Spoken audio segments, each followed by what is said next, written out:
Hi, I'm Cliff with Perla. Has your teacher asked you to write an APA paper and you have no idea what she's talking about? Or maybe it's been a while and you need a refresher? Okay, well, you are in the right place. I'm here for you. I'm going to help you get your head around this thing. And in the next, I'm guessing about 20 minutes, we're going to talk about the 3 required sections of a paper, which are title page, body pages, and the reference section. I'm going to tell you about some things that are global to all the pages. We'll talk about each of those sections in detail, and you're going to come away from this being ready to write your first paper. So this is unscripted. Bear with me as I stammer or who knows, but I appreciate it. Now, what I recommend you do right now is to put me on pause, go brew a cup of coffee or start some tea, and then come back here and settle in. And by the time we're done, you are going to know what this is all about, and you're going to feel so much better about this. So go do your thing and then come right back.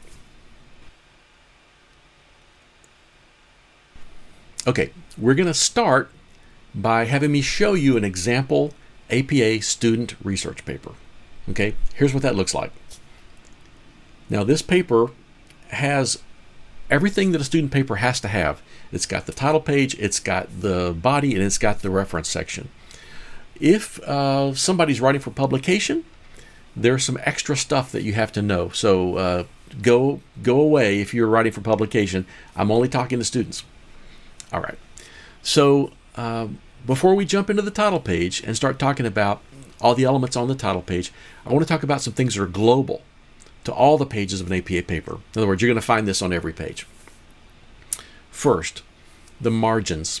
The margins for an APA paper are set to 1 inch on all sides. So 1 inch at the top, inch at the bottom, inch left, inch right. The font to be used. For decades, people have been using Times New Roman 12-point font. I still recommend that. Even though in October of 2019, the APA released the 7th edition of the publication guide and listed about 10 fonts that were acceptable, you should still stick with Times New Roman 12-point unless your teacher tells you differently. Okay? Double-spaced text. The text throughout an APA paper is double-spaced. There are some exceptions, but for the most part, it's all double-spaced.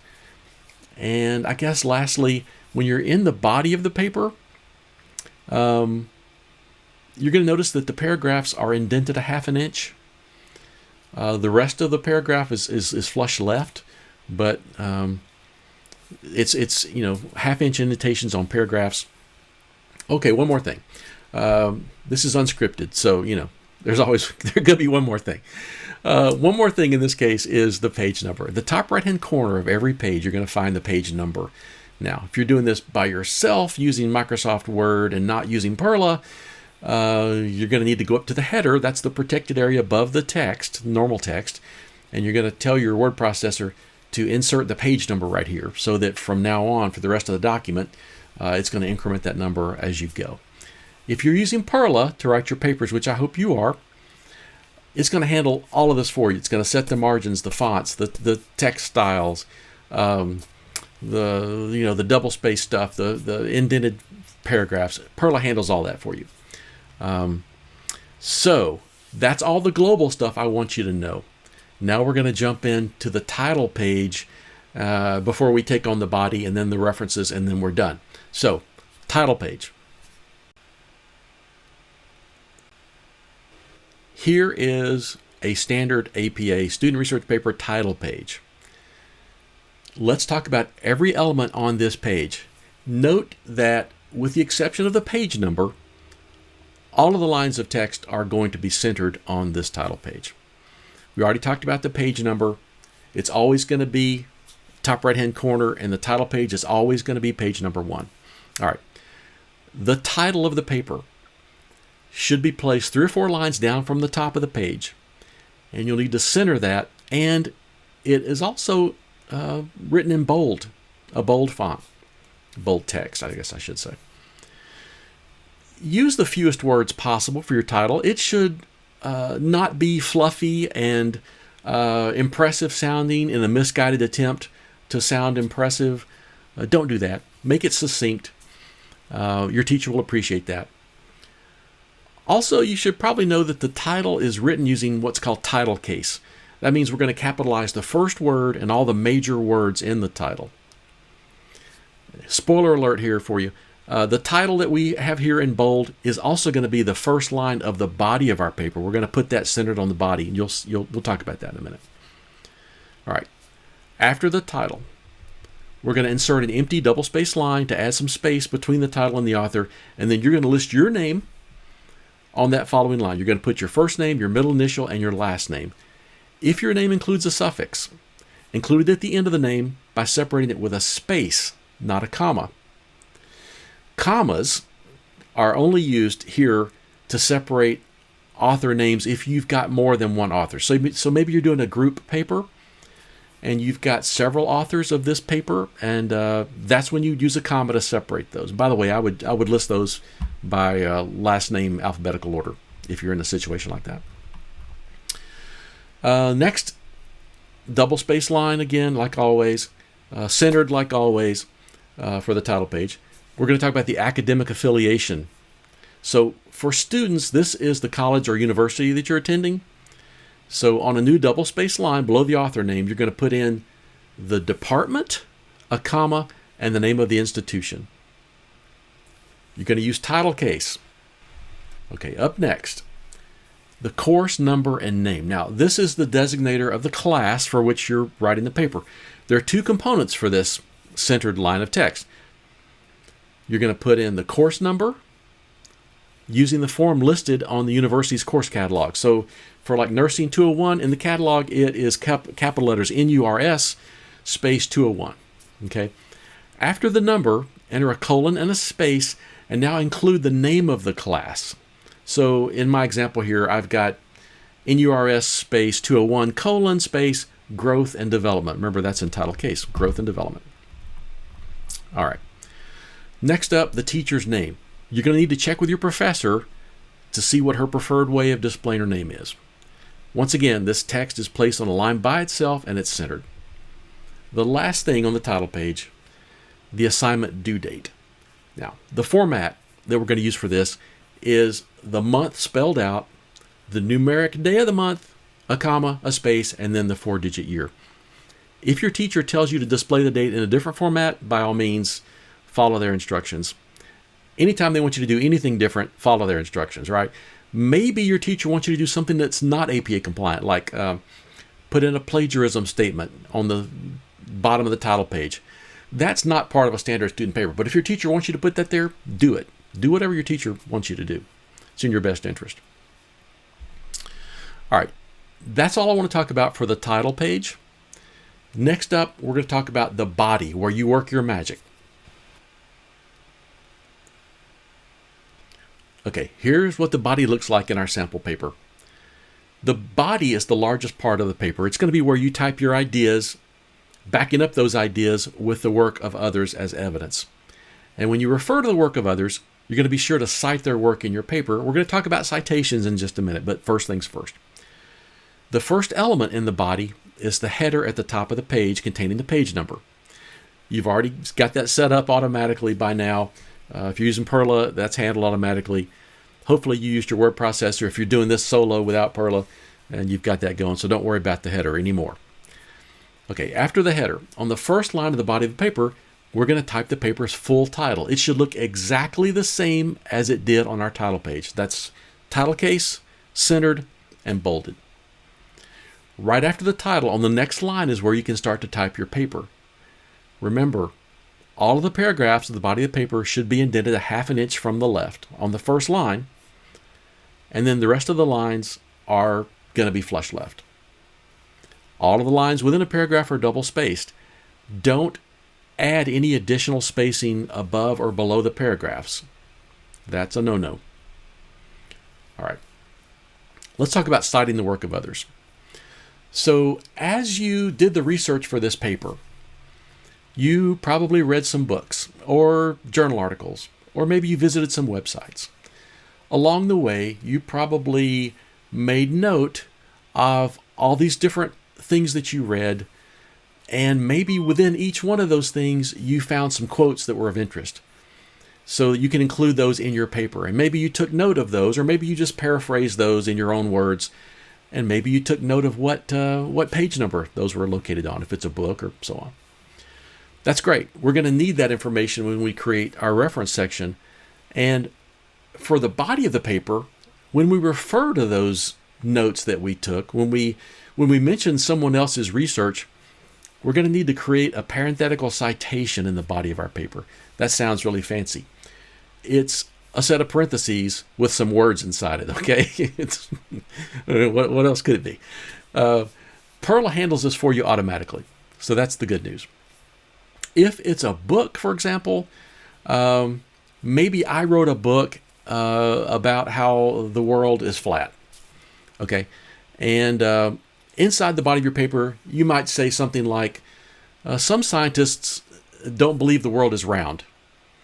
Okay, at that point, you've already read a book by Cliff Batson that said the world was flat. So you're going to put a set of parentheses, and inside there, the citation for that is going to say Batson, 2022, because that's when I wrote that book, that fictitious book, comma, P dot space 119, because you read that on page 119 of that book. Now that parenthetical citation, which by the way, Perla creates automatically for you, so don't worry about the formatting of that.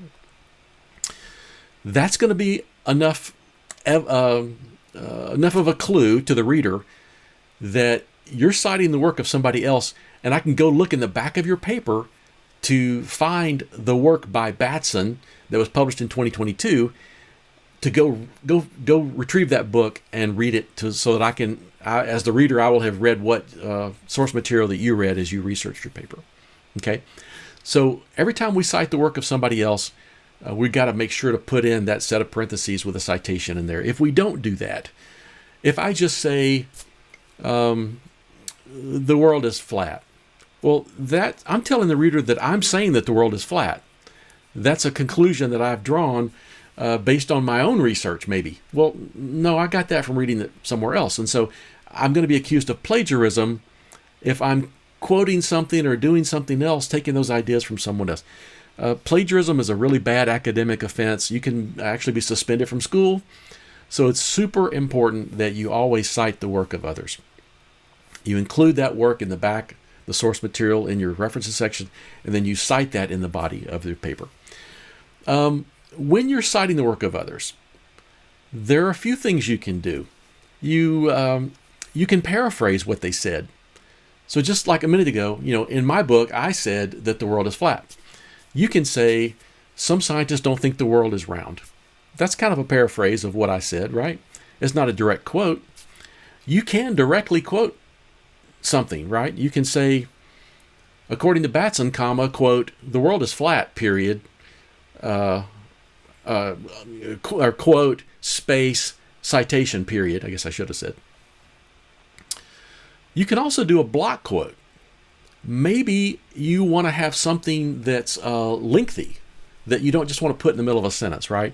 So maybe you say, Batson's research in 2022 said the following, colon, and then we're going to start a new paragraph.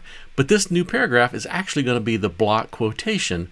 And in a block quotation, all the lines of the quotation are indented a half-inch in from the left margin, just like the first line of a paragraph. So you can see that it stands visually separate from the paragraphs that are going to follow below.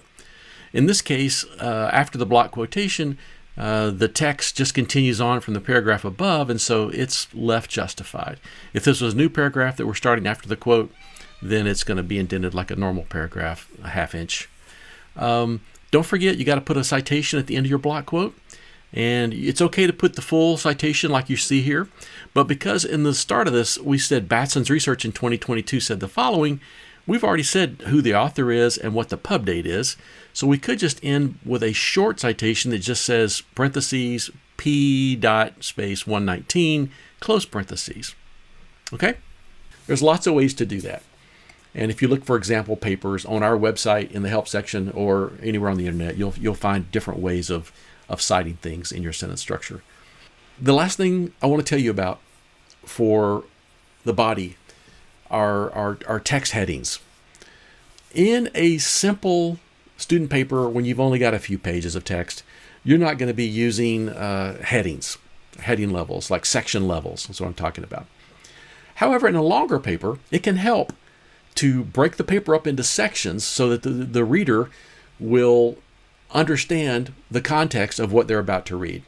So when I'm reading through your paper and you've been using, heading levels, sections, and I come to a page that says conclusion, that's bold and centered, I know that's a heading level 1 in the APA style, and I'm about to read the conclusion of your paper. There's 5 heading levels, and you'll probably never use any but the first, or maybe the first 2. Okay, so again, a longer paper, you can break up the paper into sections. Heading level 1 is bold and centered, and it's going to break that paper up visually by having it be a centered, bold thing between paragraphs. Heading 2 is flush left and bold. You don't need to know all this stuff. Perla handles it automatically. If you want to create that, you can just go to the text styles and choose heading level 1 and type your heading. Or you can select existing text and say text styles heading level 2, and it'll convert that text into a heading level 2. Perla's awesome. Perla handles all of the things that you need to do in the body of a paper. I'm not going to talk to you right now about tables or figures, appendices, abstract, but Perla does all that. If your teacher wants you to create an abstract, great, insert an abstract with Perla. We know exactly where to put it. If your teacher says, hey, this table that you've put in line with all your text, that really needs to be in an appendix by itself. Great, Perla will insert an appendix for you and prompt you for the title of the appendix. We've got all the rules baked in, so it makes it a lot easier for you. That's all I want to talk to you about the body of your paper. Next up is going to be the references section. All right, let's talk references. So as you were compiling your research, maybe you had a note card that for every book you read or journal article you read or website you visited, you wrote some stuff on those note cards. Or maybe you did it electronically where you have a document and you just put that stuff, in a separate document. You're going to be using that now to create your reference section. The reference page at the end of your document is going to say references. Here's an example of what that looks like. And then for each book or journal article, whatever source material you consumed while researching this, you're going to list that, and you're going to list it alphabetically by the author's last name. Usually you'll list it by the author's last name. But there are exceptions for how to list references. If there isn't an author, then we'll use the title in our sorting. Or if there's a secondary contributor like an editor, then their name is shown at the start. Or if there are multiple references with the same author information, those references are sorted by year. And if they're in the same year, then those references are sorted alphabetically. Now, before you begin to panic, remember you're using Perla, and Perla handles all of that for you. Don't worry about it. We handle it for you. We actually create the reference section automatically the first time you create a reference for this paper. We'll insert a new reference section after the body. And as you add more references to this paper, we'll keep it alphabetized for you automatically. I'm biased, I'll admit it, but Perla's really cool. And it does that for you. You'll notice here in the reference section that the references use a hanging indent style. In other words, the first line of a reference, unlike a paragraph, is flush left. And then the rest of the text hangs out half an inch indented. So it's kind of the opposite of how paragraphs are formatted, right? Again, Perla handles that for you automatically. But that's the difference. The only thing you need to know about this is just, it is important that everything that you used for your research appears in the references section and is formatted properly. It is very complicated to do references without Perla, in that there's a lot of rules that, say for example, you've got some anthology. It's a book, but it's a different author for every chapter. And you're going to be citing the work in chapter 7. And so what happened with this work, this anthology, some really fancy editor who's well known in that field put together this thing. And so you'll need to put in the editor's name as well as the chapter and author's name. Perla knows how to do all that. But if you need to do that yourself without Perla, you're going to need to go to the APA manual and look that up and figure it out.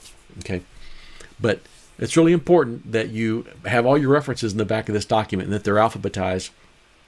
And you should never have a reference in the back of your document that doesn't have a corresponding citation or 2 or 3. In other words, if I read 20 books and I've got all 20 of them listed here, there should be citations to all those 20 books. I can't just put in books in the back of the thing that I didn't talk about in my paper, right? That's not right. And the opposite of that's not right either. To cite something in the paragraph without actually having the work appear in the references section in the back of the document, right? That's bad. That's all I want to tell you about references. Perla makes it so easy. Matter of fact, with the most common reference types, which are books, journal articles, and websites, you can actually allow Perla to go search for those across the internet and retrieve the bibliographic data for you. If we can't find it, which we can 90-something% of the time, but if you ever come across something that we look for and we can't find it, we'll prompt you for the necessary information. And you just fill it out. It only takes you a minute. It's no biggie. The last thing I want to talk about is what to do if you need more help. Now, at Perla, we have a hand-selected, fantastic customer support team. Do not be a stranger. If you need help with APA formatting or our software, if you just don't understand something or have a quick question or something goes crazy and your paper all of a sudden is formatted screwy and you need our help, our customer support team is here until 10 p.m. every night, 7 days a week. Don't be a stranger. Support@perla.com is your friend. And I guess that's it. Good luck and good writing.